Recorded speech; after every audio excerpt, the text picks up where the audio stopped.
My main areas of interest are in legal philosophy. The words tend to be interchangeable: legal philosophy, jurisprudence, legal theory. But here at LSE we teach a course on jurisprudence, which means the philosophical investigation of the concept of law. A debate that's run throughout legal philosophy for centuries is the debate between the philosophers of legal positivism and philosophers of what we would call natural law. A positivist legal philosophy concentrates on what is posited, law as enacted, as explicit. Its priorities are that we know what the law is, that law is clear. A feature of positivism, which is critical for distinguishing it from the natural law crowd, is that the positivists insist that law is not referable to any kind of extraneous moral idea. It's a question of social fact. Does it or does it not exist is something we can verify just on the facts. We don't need to put it against standards like morality. The natural lawyers have always departed from this, but in different ways.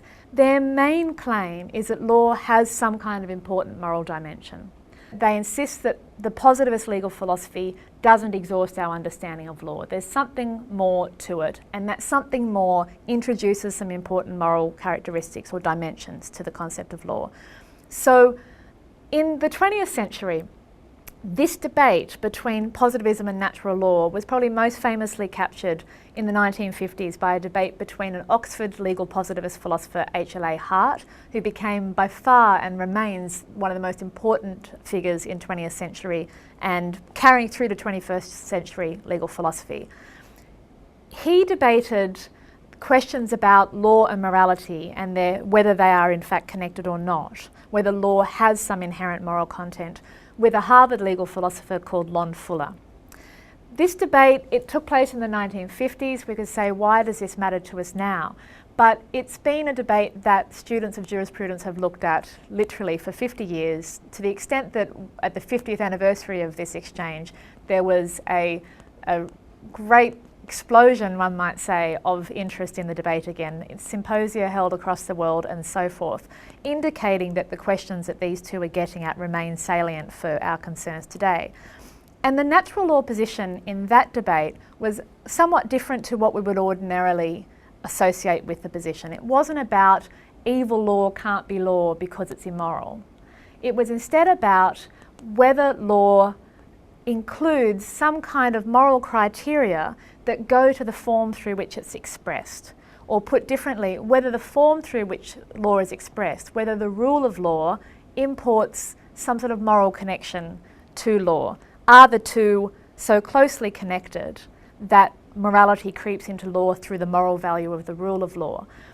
And that sounds a little bit obscure, so just to explain one of the focal points of that debate, which was a discussion about Nazi law, where Hart, defending legal positivism against this claim that law and morality are not necessarily connected in any way, was taking on the question of whether Nazi laws of particularly evil characteristics could or should be given the title of law.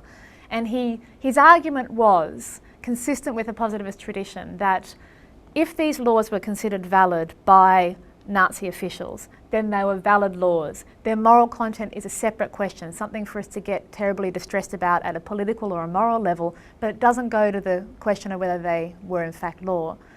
Fuller's response to Hart, which brings us to the rule of law connection, was look at the way the Nazis convened their legal system. Look at the fact that you had serial instances of retroactive laws. You had secret laws.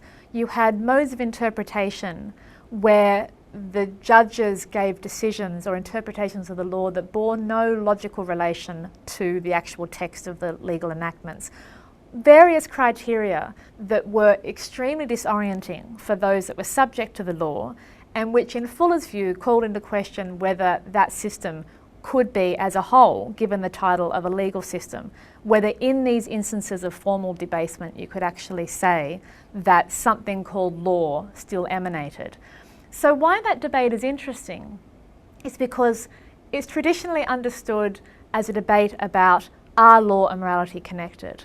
But the way I read it is that Fuller is asking Hart, he's asking positivists to explain how much does the rule of law matter to your concept of law?